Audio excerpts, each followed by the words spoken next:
اعوذ بکا من حمزۃ الشیاطین بسم اللہ الرحمن الرحیم یا ایہا الذین آمنوا لا تلہکم اموالکم ولا اولادکم ذکر اللہ. یہ آیت مبارکہ جو سورہ المنافقون کی آیت نمبر 9 ہے، یعنی 63/9، اس کا عمومی ترجمہ کچھ ایسا ہے کہ اے ایمان والو، اے امن مہیا کرنے والو، اے امن اور چین کی زندگی بسر کرنے والو، تمہارے لیے یہ حکم ہے کہ تم ذکر اللہ کو مت چھوڑنا بلکہ اس کو اپنا لینا. اب دیکھنا یہ ہے کہ ذکر اللہ کیا ہے، اور تمہاری اولاد اور تمہارے یہ سارا اموال اور تمہاری یہ سب کچھ جائیدادیں تمہیں اس ذکر اللہ سے روکے نہ، بلکہ تم اس ذکر اللہ پر عمل کرو.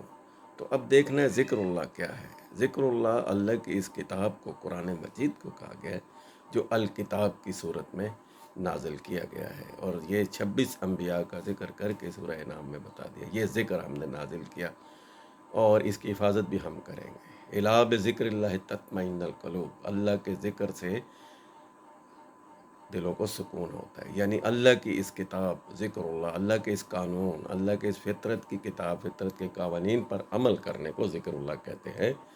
یہ کسی تسبیح پر یا کسی انگلیوں پر یا کسی گنتی پر نہیں آتے، بلکہ یہ پورے کا پورا قرآن بسم اللہ سے والناس تک ایک ذکر اللہ کی صورت میں ہمارے پاس موجود ہے. اور ذکر اللہ کا مطلب ہے وہ کتاب جو اللہ نے محمد الرسول اللہ پر نازل کی. نزل علی محمد علی قلبی کا، یعنی یہ محمد الرسول اللہ پر نازل کی گئی وہ کتاب جو ذکر اللہ کی صورت میں ہمارے پاس موجود ہے.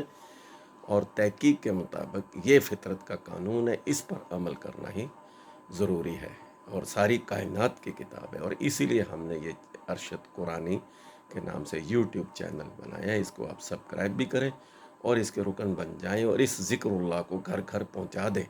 یعنی ذکر اللہ جس کا تذکرہ عام ہو، تذکرہ عام والی کتاب ہے، یعنی ہر قول میں، ہر فعل میں، ہر فیصلے میں، ہر عدالت میں، ہر گھر میں اس کو کھلا رکھنا چاہیے اور اس پر عمل درآمد کرنا چاہیے. اور اس کو ویسے بھی ایک کھلی کتاب کہا گیا. کھلی کتاب کا مطلب ہے کہ جو ہر وقت کھلی رہے اور اس پر عمل ہوتا رہے. اور یہ ویسے بھی کائنات کی کتاب ہے. ذکر اللہ اکبر، یعنی یہ سب سے بڑا ذکر اللہ، یعنی اللہ کی کتاب، اللہ کا کلام ہے. اور یہ سب سے بڑا کلام کائنات کے لیے ہے، خالی انسانوں کے لیے نہیں، بلکہ پوری کائنات اسی نظام پر چل رہی ہے. تو ہمیں اس ذکر اللہ پر عمل کر کے گھر گھر پہنچانا ہے یہ پیغام.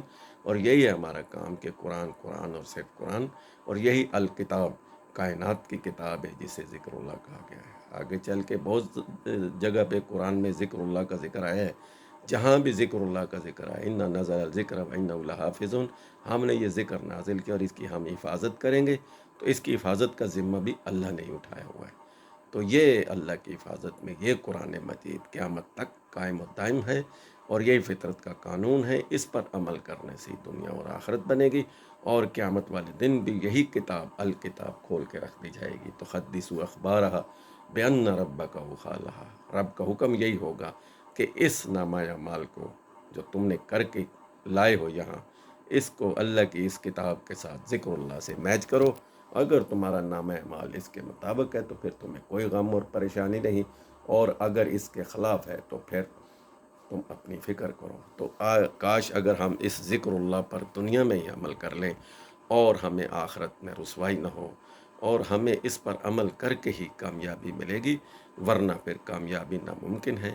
اپنا خیال رکھیے گا اور اس چینل کو سبسکرائب کیجیے گا. اللہ ہم سب کا حامی و ناصر ہو. اللہ حافظ.